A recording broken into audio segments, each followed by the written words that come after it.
So we're going to look at the Pirkei Avot, and I'll just quickly show you the one I've got. I've got the anniversary edition, which is a Hasidic one. It's really good. It has a lot of cool information in it, and like lots of good commentaries. It's got lots of like bios on the different characters that are rabbis that are talked about, and some historic relevant information, and it talks about the different layers of the interpretation. So that's what I'm kind of leaning on a bit here, just so you know. It's worth buying if you're going to buy another version. Okay, so Pirkei Avot. So when we say the ethics of the fathers, so sorry, I've got first an introduction, and then I'm going to go through briefly the first one we've got here, Avot 1:1. So when we say the ethics of the fathers, what exactly do we mean? When we say it's a tractate of the Mishna, what does that mean? So if the Mishna is the main root of the oral expounding of how to do the Torah, and the Mishna, so if that's what the Mishna is, then Pirkei Avot, being a tractate of the Mishna, is part of that root, right? And it takes concepts of the Torah, opens them up, and helps us understand how to apply them. Particularly in exile in Australia, where we're unable to do much of the Torah, including or according to the letter per se. So the ethics of the fathers is a part of the oral law, and I would include it as a book of halakha. However, you may have heard it said it is not really halakha, more like a book of ethics. Well, this isn't technically true in my opinion. This is just me saying, well, let's keep it in its context of the rest. It's not like it was written separately and they're like, oh, we should put this in the Mishnah. It's people who compiled the Mishnah also compiled this. Sorry, Brian, can I add to that? Yeah. It's not necessarily direct instruction. It's more the ethics of it. But you're right. The people who wrote the instructions also wrote the part about the ethics. It's likened to being the rest of the Talmud or the Mishnah is the letter of the law, and this is like the spirit of the law, the heart of the law. Yeah, exactly. Yeah, so that's true. So in that kind of way of thinking, I don't want us see it as being separate. So in regards, like you said, to the rest of the Mishnah and the Torah or Judaism. So it's found amongst a body of supposedly tri-halakhic or, kind of law type teaching.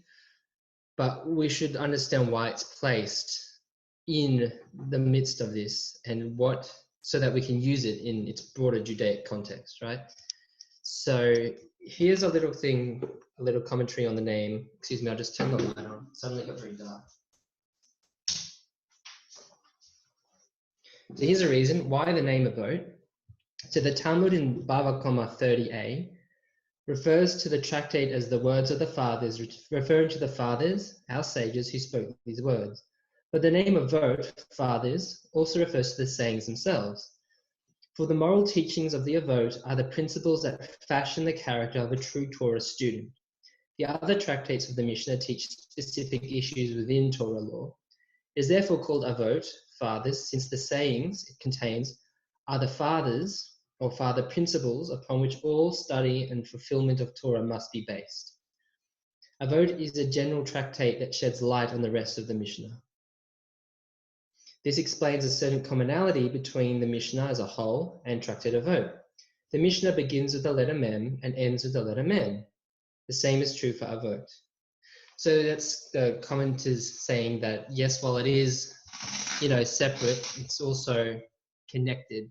And it's more of a rule of thumb of how to do these things.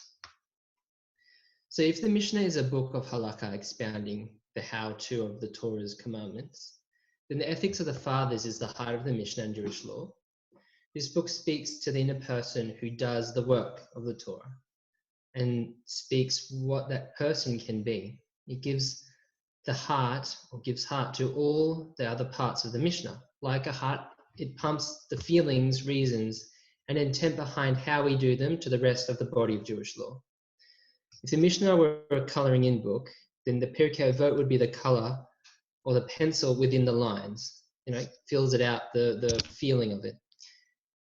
It speaks to the person that we find in the Psalms, the pious ones, as it's often translated as English. So that's Psalm 52:11 and Psalm 4:3. The faithful ones of God, they're called Hasidim. So there was a Hasidic personality all the way back in the Psalms to today's times. They're not necessarily the same, but they're based on the same ideas and principles and foundation. The Hebrew word here is Hasid, which comes from the root word chesed, meaning kindness or faithful covenantal type kindness. It denotes one who goes beyond the letter of the law, as Dad said, in how they fulfill the mitzvah.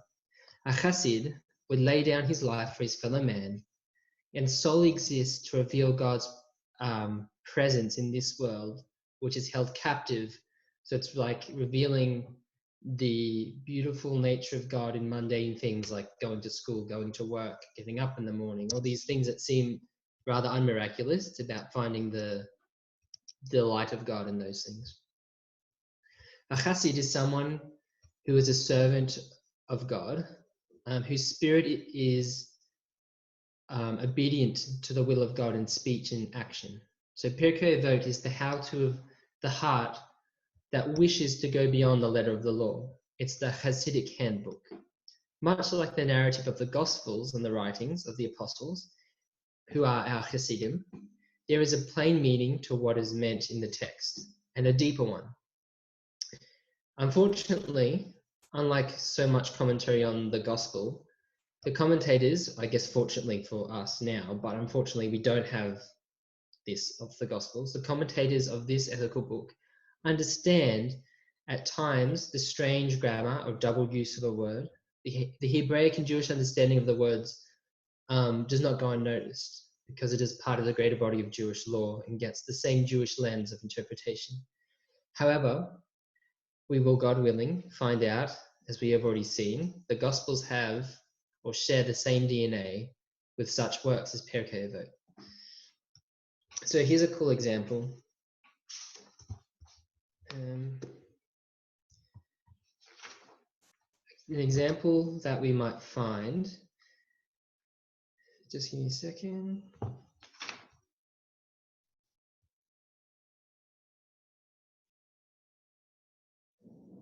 So the example would be that there's a Mishna tractate about a kingdom, right? So the Mishna says that one should pray for the welfare of the kingdom, since if not for the fear of it, man would swallow his fellow alive. The notion that men would destroy each other, if not for the fear of the authorities, does not seem to have any bearing on the Hasid's world. But a deeper look into the Mishna reveals that it is also an instruction to pray for the welfare of the kingdom of heaven, and that swallowing one's fellow alive refers to a failure to recognize one's fellow's worth. One who is lacking in the humbling sense of awe for the kingdom of heaven is liable to treat others as accessories to his needs. He swallows them alive, denying their own identity. This interpretation does not detract from or contradict the plain meaning of the Mishnah, which is advocating government, even an imperfect one, over anarchy. Each interpretation, if true to the codes and methods or mythology of Torah studies, part of the Torah and contained within the words of the Mishnah. So much like the Gospel, there's a sort of vernacular to what's being said, and there's a plain sense, like, you know, love your neighbor, that makes sense, but there's also a deeper thing to it. So we've got some good guides here to help us understand this, and like we're slowly developing in the world of the Gospel. Okay. So the idea is to study the Mishnah, or this Mishnah being part of this tractate, being part of the Mishnah, between Passover and Shavuot, and to study one chapter a week. So Shabbat afternoon is the traditional time to study Pirkei Avot, which is what we're doing now, which is good. So Mazal Tov. We could consider this book an early version of the counting of the Omer app, which gives you like an ethical teaching to apply for each day of the Omer counting. So some commentators say it is a prelude to receiving the Torah on Mount Sinai at Shavuot. So these things are ethical musings that help us calibrate our soul between being freed or redeemed from Egypt to receiving the Torah. So this is the proto form of that kind of I'm not saying the others are bad, but this is just what they originally used. So despite the lofty goal of this book, you could think it's not for me. I could never do all these things. I'm not that much of a saint or a good person. Well, the idea is that you are better and more capable than you think. That's why the sages say we should recite all Israel in the first tractate. It says all Israel. Where is it? Here.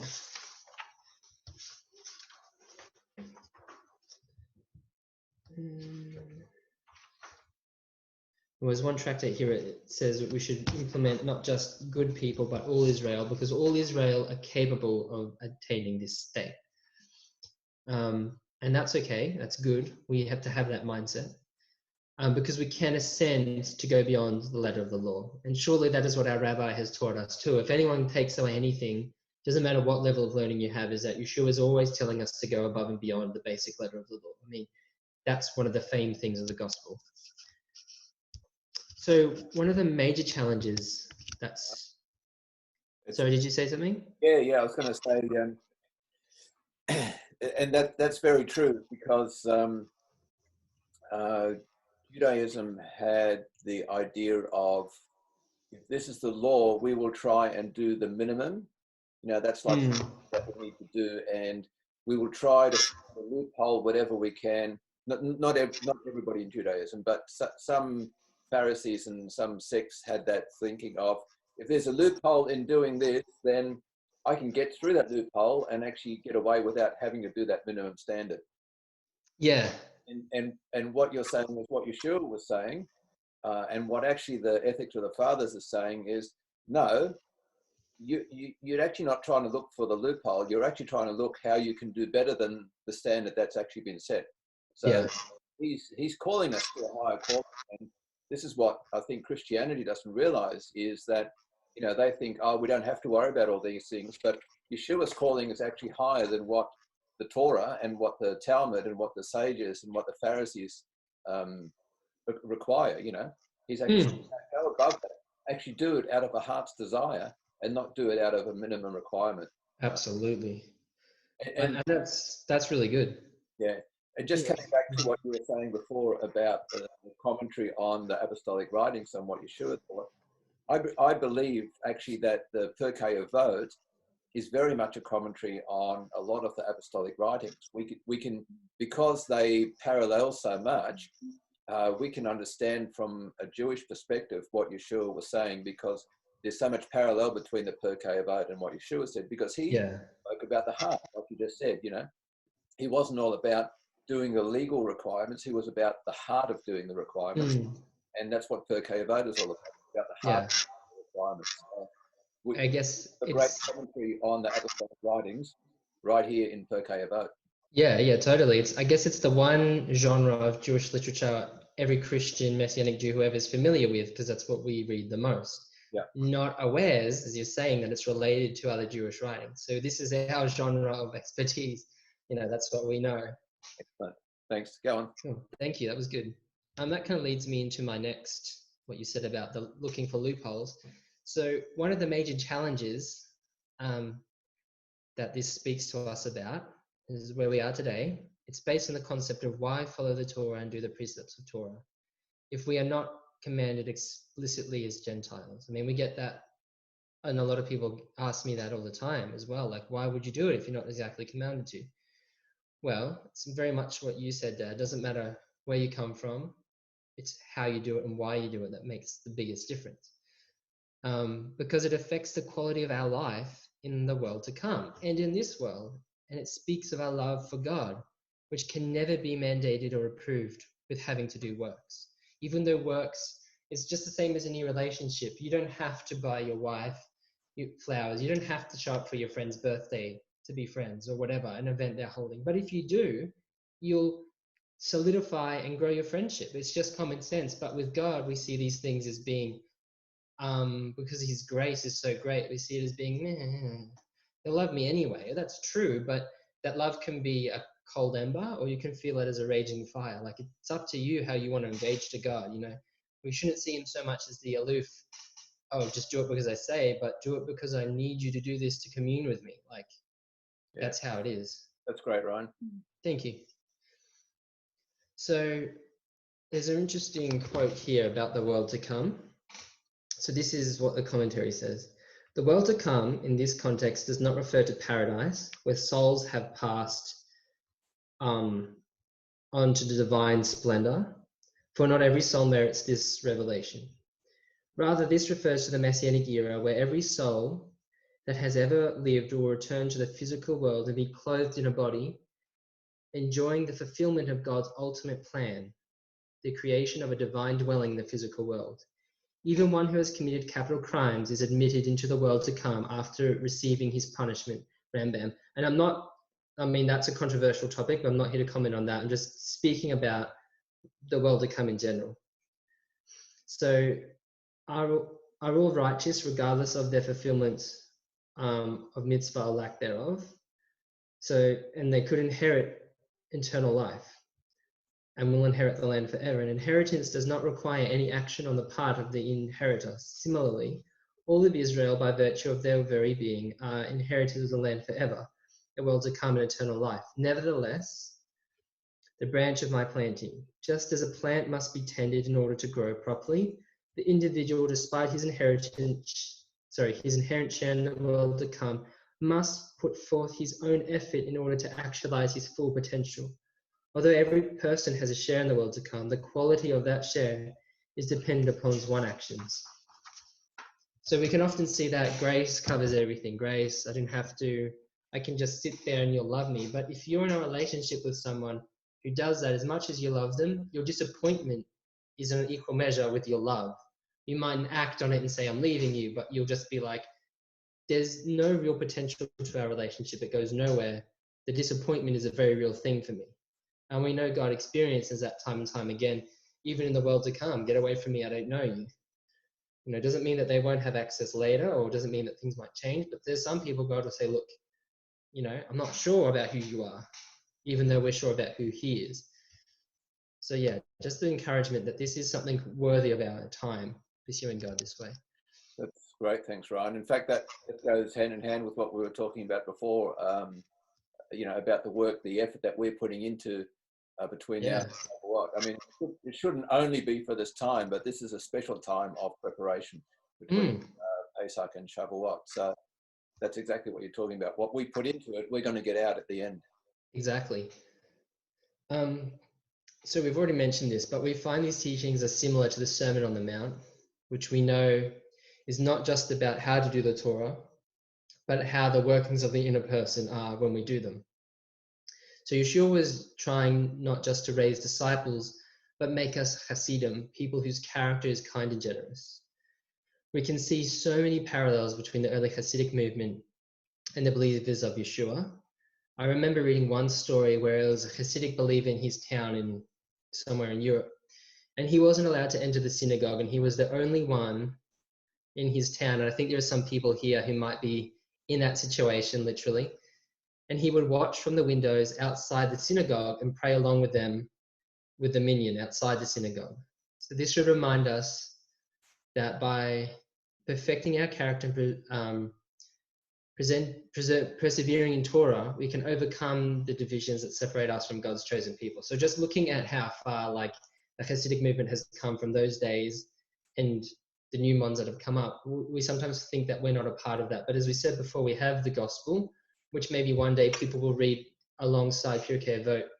They'll explore that narrative because of its great Hasidic character reformation inside. That's great, Ryan, because I think Judith has shared before about there are no real Orthodox rabbis being produced anymore. A lot of the Orthodox healers are actually run by Chabad rabbis. Yeah, that's right. Which is a real considered this movement was it was persecuted and not accepted by the mainstream Judaism when it absolutely first they are now have infiltrated mainstream Judaism and are running it in most places. Absolutely. I think Israel is probably different, but in many places around the world they are. So wouldn't it be funny if in 15, 20 years' time we have Messianic rabbis running Orthodox synagogues. It's not impossible. When you look at how the early Hasidic movement started, when we think about Shaul going and persecuting believers, the same thing happened. They would set spies, they would try and trap them, they would tell the Russian authorities, which is like, it's not the same as saying to our government, hey, these guys are a bit weird. Russian authorities have always been heavy-handed in their, how they deal with people, and they would lock them up and they would persecute them and they would say, chase them out of town. So we're on a similar trajectory. We just have the true Messiah. The key. Anyway, just in light of what you shared before, I think really relates to this, Dad, how we've got these 49 days leading up to the giving of the Torah, and we've got this time in I guess for some people we don't work as much, we're more at home, we've got time to really explore these works. And I was just thinking that even though life will change, we should also change spiritually, because I had it before, excuse me while I find it. Romans 8:22 says this. And I know this is talking about being persecuted for Mashiach, but this is also in the same vein, because we're talking about how, we're a Hasidic sect that's being persecuted, but we have much to offer. It says this, Romans 8:22. We know that until now, the whole creation has been groaning as with the pains of childbirth. And not only it, but we ourselves, who have the first fruits of the Spirit, groan inwardly as we continue waiting eagerly to be made sons. That is, to have our whole bodies redeemed and set free. It was in this hope that we were saved. But if we see that what we hope for, it isn't hope after all, who hopes for what he already sees? If we continue hoping for something we don't see, then we still wait eagerly for it with perseverance. So we're still waiting to see what's going to happen here in the future in 6 months' time. But the thing we should be eagerly waiting for is God to change us over these 49 days to bring us to a new level of spirituality. And on that note, I've started to read a Hasidic book here called Mastery of the Self. It's about mastering your animal nefesh, like the animal soul. And it says this, right? Let's start. Just excuse me, I lost my place. All right, so a camel is loaded according to its strength. When a person's body is coarse and his animal soul is exceedingly crude, it follows logically that his godly soul is very lofty and has been fortified with additional power so that it can affect even such a crude animal soul. This is the concept of Nesirah in our divine service, that one breaks the material orientation and crudeness of his animal soul and brings about a refinement and a purification of his body. Afterwards, he is able to shine forth the light of Torah, illuminating his soul and his portion in the world. Through the enclothement of the godly soul in the animal soul, and through constant labor on the part of his godly soul, he causes the animal soul to be motivated to love God as well. In doing so, and by illuminating his animal soul and portion in the world with godliness, he fulfills God's intent in creation, fulfilling God's desire for a dwelling in the lower realms. Now, if we look just purely on a physical, scientific level, the reason why we have things like COVID is because of man's lack of care and respect for each other, our environment, ethics in business, and want to consume because we can. We can have that much food. We should have that much food.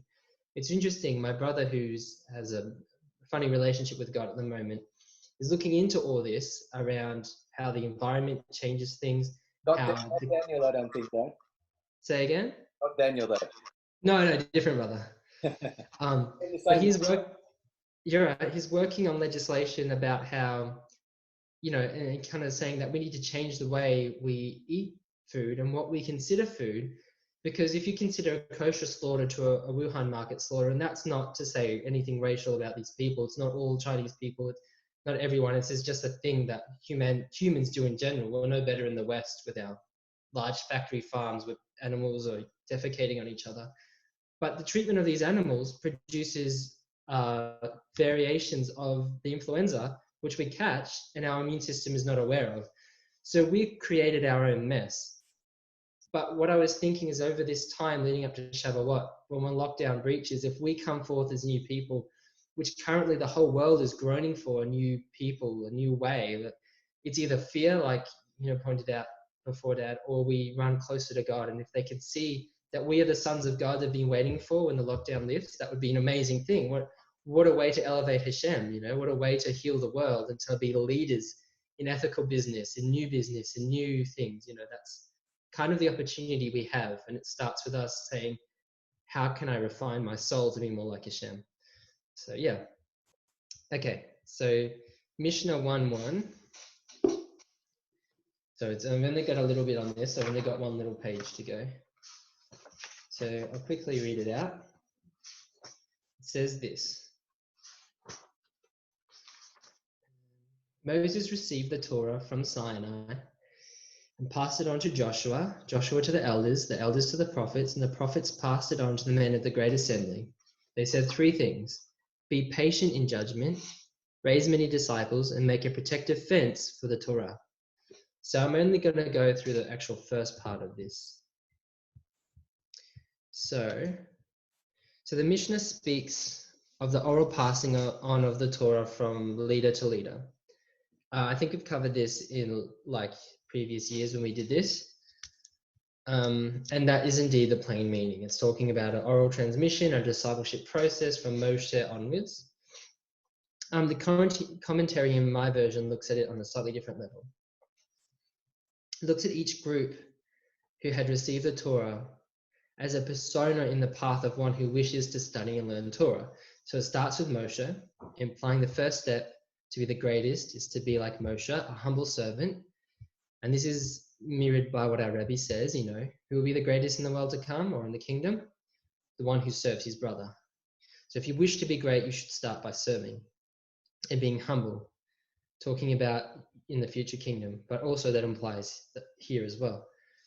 So Moshe himself fulfilled this tractate by raising many disciples. Essentially, he taught the whole nation. Yet Joshua was the one who was chosen to take it to the generations after. So Joshua is the chosen one because of his devotion to Moshe and the Torah. And thus Joshua is the second persona we must acquire to learn Torah. We should adopt the devotion or devoted attitude that Joshua had to the Torah and Moshe. If someone wants to read Exodus 33:11, that would be good.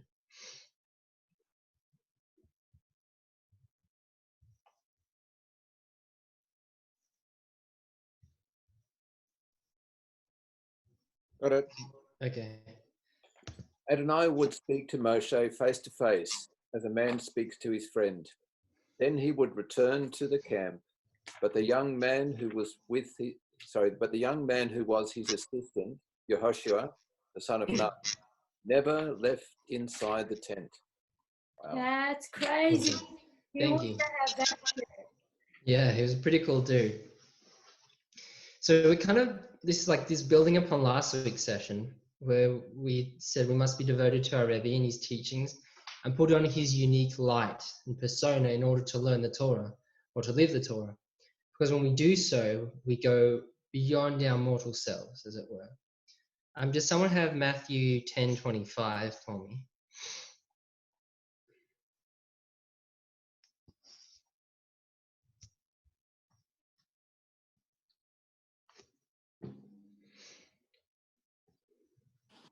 I've got it.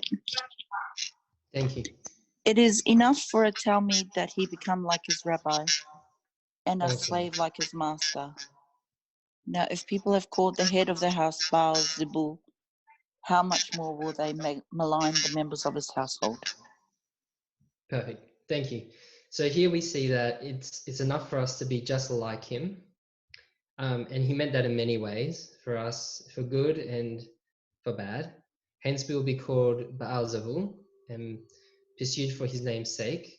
But this type of devotion to the master we should encourage in our lives, like Moshe and Joshua.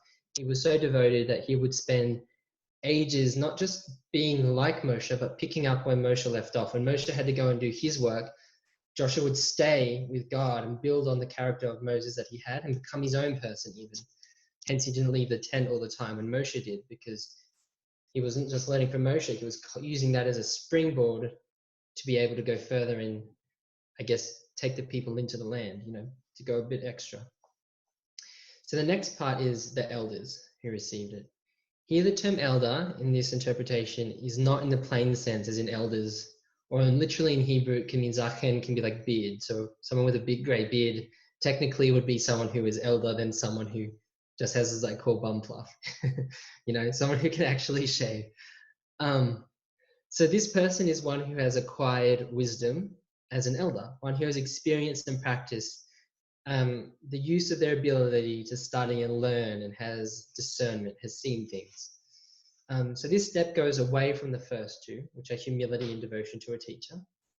So it's a little bit like the expectations of a university. When you start, you're being told how to think. You don't really think for yourself. You go and you study the academic methods. You have to have referencing like this. You have to use this standard of journal article, blah, blah, blah. But when you reach, I don't know, like Elise's, standard of academia, then you write the PhD and you say, no, it's like this. And someone then reads your paper and they say, oh, so-and-so does this, and I'm leaning on their wisdom. You become that person eventually. There's that, the first two ones are like your foundation, then you springboard where you can be someone with wisdom. So you have to then own your own ability. This is the third stage, that you own your own ability and creativity and understanding and applying Torah. You have to make it your own Torah, your own. You must then own the knowledge you've internalized from sitting at the feet of Yeshua and the sages. And Timothy chapter 2, I'll quickly read it.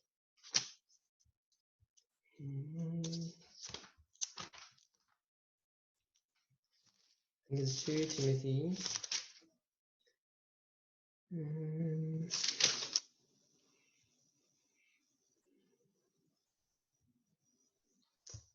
Sorry, I didn't put it in. It's the one that says study to show yourself approved. Hang on, let me just quickly look it up.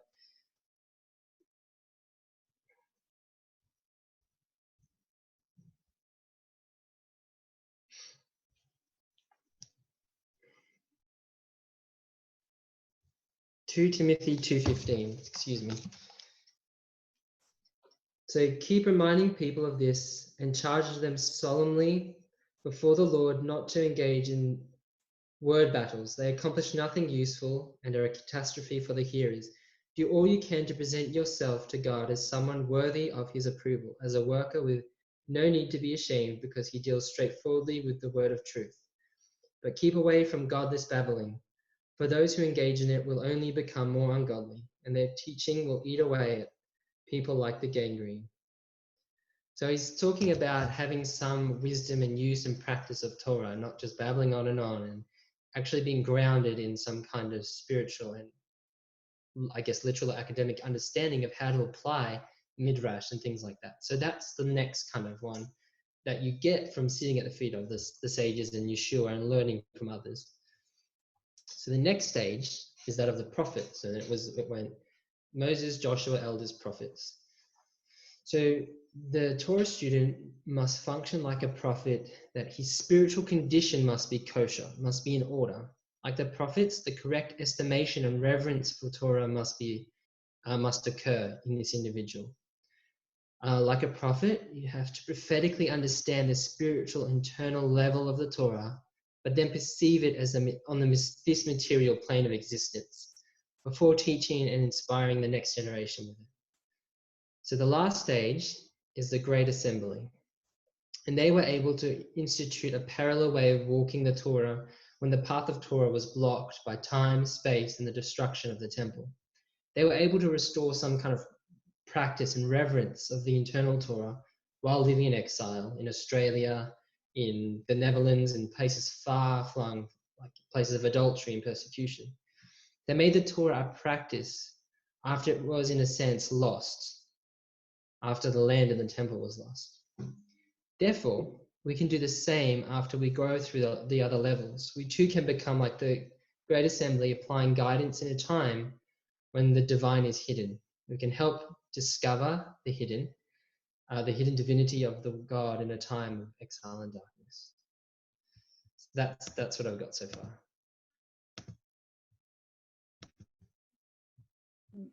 That's great. Thanks, Ryan. No That's worries, really good, man. Ryan.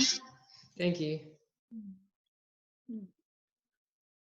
Dad, I think there's a question. Thank you, Ryan. Yes. Yeah, No worries. Yeah, there's a question by Phil here. to me. I'll answer that one later on, Phil. Does anyone have any comments or adds on? Hey, Ryan, Yes. please clarify more about the animal soul and the, that what you're referring to. Mm-hmm. So when we say animal soul, we're talking just about like our base operating system of eating, sleeping, procreation. It's just kind of running on its own instinct. You know, you have the fight or flight. I think we kind of touched on it a few weeks ago, but it was a while ago. And it's something that we're not foreign to hearing, the animal soul, but it's literally just the base drives that is in our brains, in our neurosystem. You have fear responses, you have adrenaline that kicks in, all those kinds of things are part of what we can physically see as the animal soul. And it can be used to be swayed either to evil, to sin, or it can be to good. So by having that godly desire in us, we have God's spirit, we have the essence of God. I mean, everyone does, and it wakes up in certain times in our lives and becomes more sensitive. But we who are in Yeshua have a greater measure of alertness. We have his spirit in us.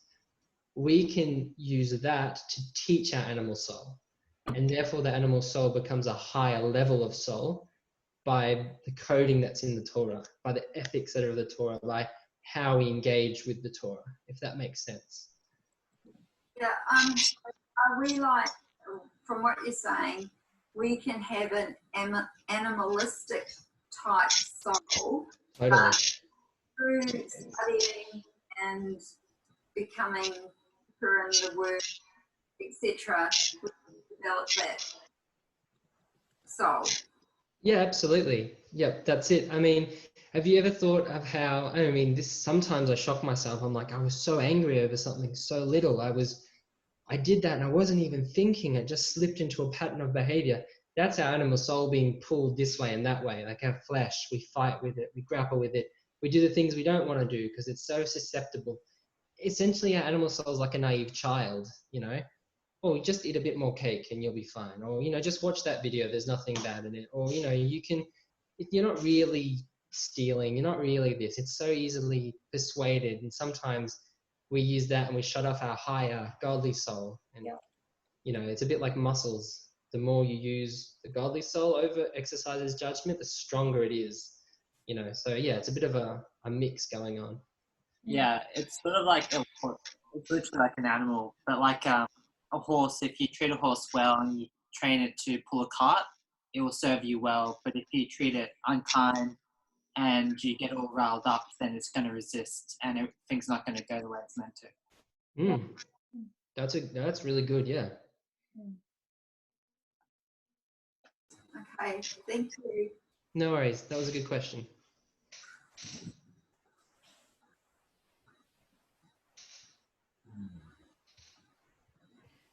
Oh, sorry, I was looking at the No, that's fine.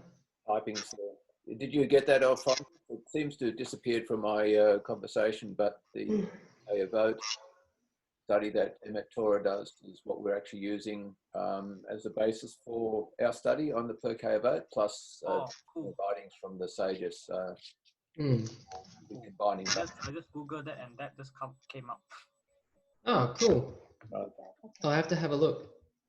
Yeah, that's. I think I gave it to you, Ryan, on the Dropbox. Oh, cool. Thanks. On the Dropbox. Awesome. Cool. Right. Well, thanks for that, Ryan. That was challenging. It makes me sort of wonder. I actually be doing any teaching. No. Got the checkbox, and I didn't get down too far on that checkbox. Thanks. No, it was good. It's probably one of my favorite books. I mean, this version looks really pretty as well. It's got the gold and it smells good. If you're a book fan. No, I don't know anybody who's a book fan. Daniel, show your version, Daniel. The Dan, can everyone see? Open it up. It's a comic version because I'm a nerd. But the information's the same. Yeah, information's the That same. comic style. Yeah, there's a little bit of commentary, but mostly just direct translation.